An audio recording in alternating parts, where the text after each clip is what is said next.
Hi, Dr. Saxena here, and I've been talking about this. Uh, there is a dire need for people to understand what is this chronic stress and how you are able to cope up with this particular stuff. And medically speaking, I believe this stress was a essential part because stress was something that when you look at the human function curve, you have got good stress as well as distress. See, if I can put you a picture on something like that, the first half is a good stress.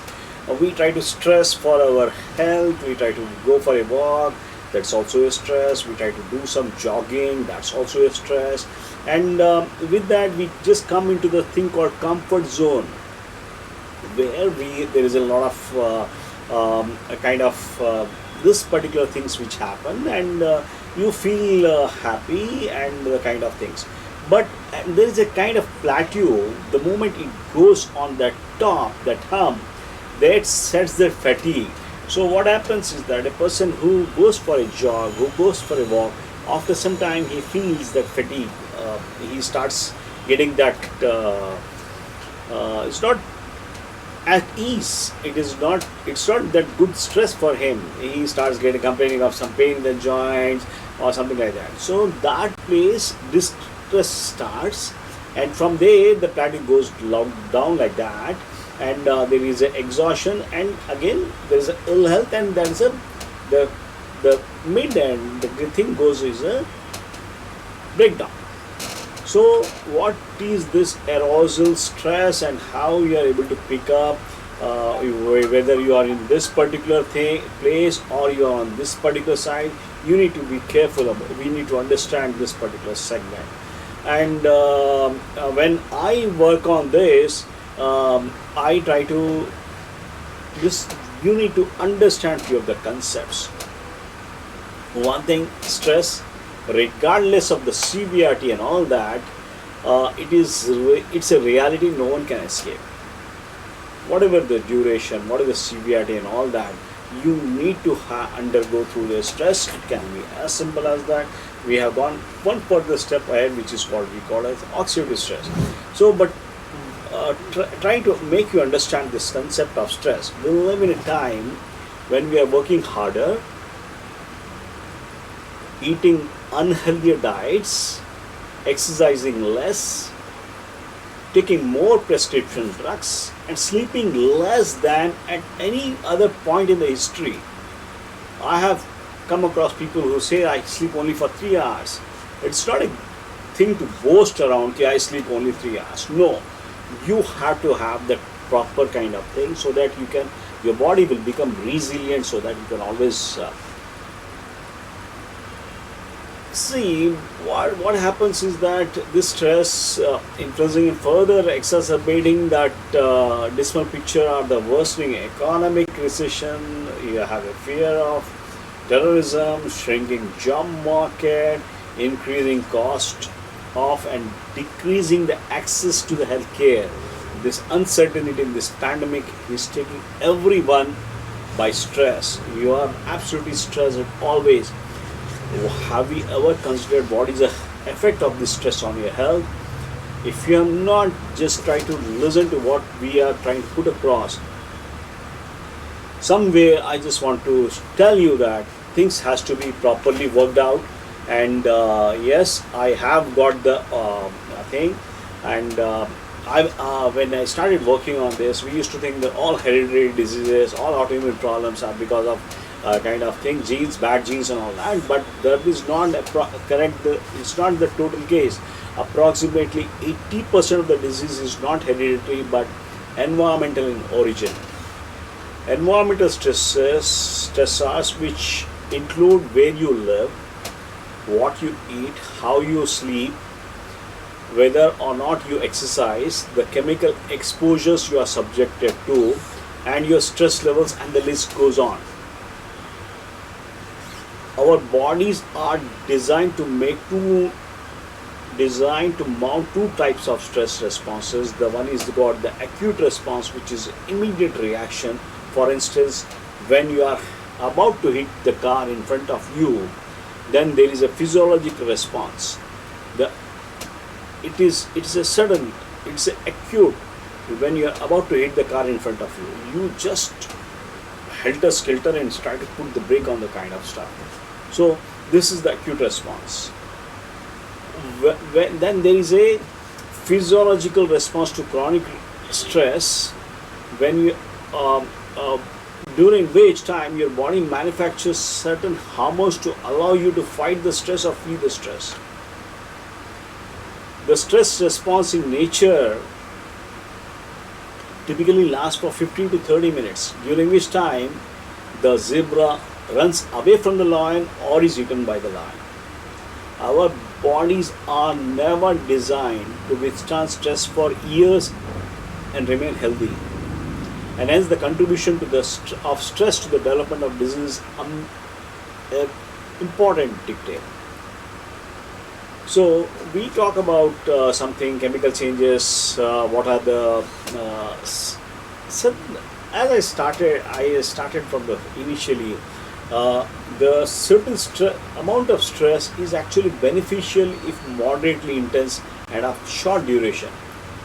The chemical changes occurring during these early periods of stress heighten the physical and mental function to allow the adequate fight response. If, however, the arousal stress persists beyond a threshold of tolerance, a limit will be reached beyond which the optimal physiological response will begin to decline, leading to wear and tear of cells and tissues, causing symptoms and ultimately disease and downhill course. Sleep disturbances are one of the most commonly reported symptoms of stress. Nearly half the I think, we put everyone living in the cities and all that, people report stress, disrupted sleep, citing concerns over money and employment as the primary reasons. I can always tell you that currently the top 10 professions, stressful professions, are one, of course, IT, second is the medicine, third one is the engineering, sales and marketing, education, finance, you got human resources, you have got operations, production, and clerical. Some of the most common reasons cited for work stress are lack of control, excessive workload, feeling undervalued, and the lack of job dissatisfaction.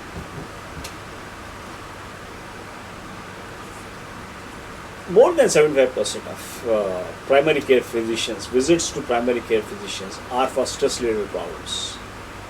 And due to the time constraints now imposed on doctors who are busy, so we try to overlook that particular things, and we try to focus more on that your unhealthy behaviors such as smoking or excessive alcohol consumption, and we try to blame everything towards the patient.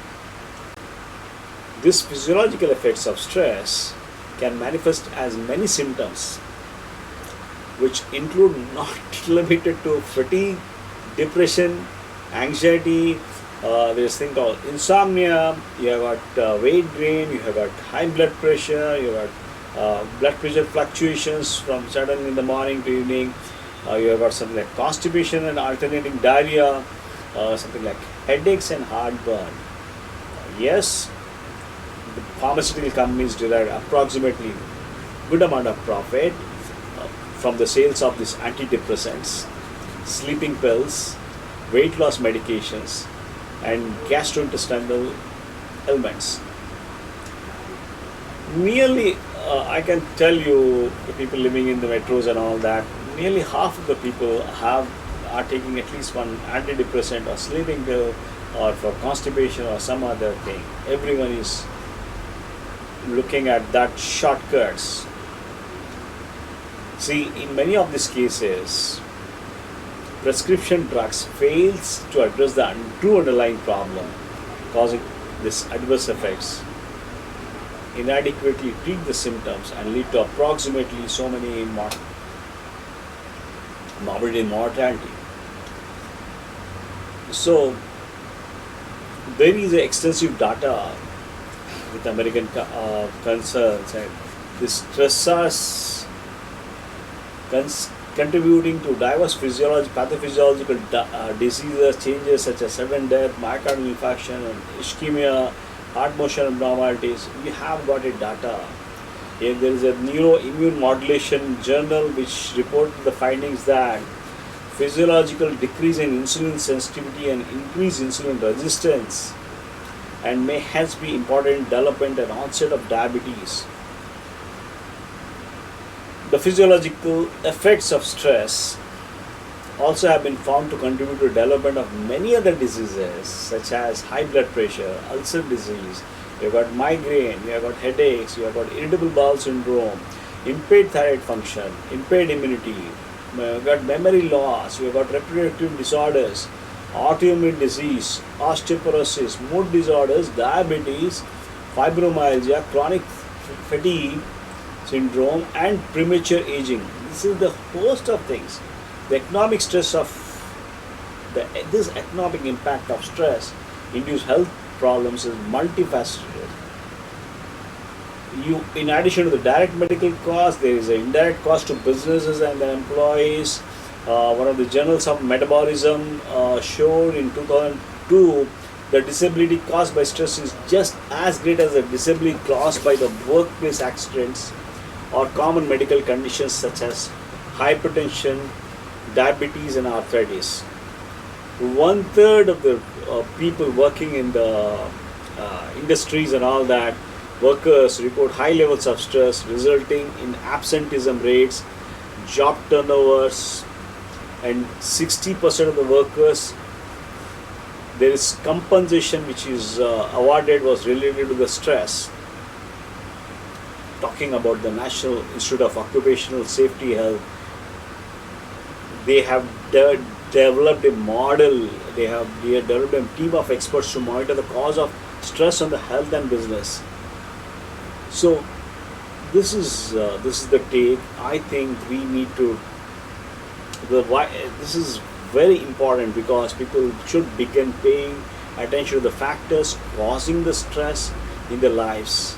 And I can always tell you how you can get out of that particular ways by simply working on some of your breathing exercises. You can always work on trying to meditate, trying to listen to a good music, and trying to see that what the things what we are talking about, how to reduce that oxidative stress and all that. You can always work by doing some simple detox, trying to work with the oxygen thing as such. We try to work a lot on restoring the physiology of these chronic stressors by improving the oxygen levels. And just by improving the oxygen levels, we are able to restore the kind of things which are causing this particular stress. Simply, I just believe you need to cleanse yourself inside out. Try to replenish what are the things which are micro minerals and all that which are not being properly present, and can always work on improving the physiology of the tissues by giving something like good oxygen therapy.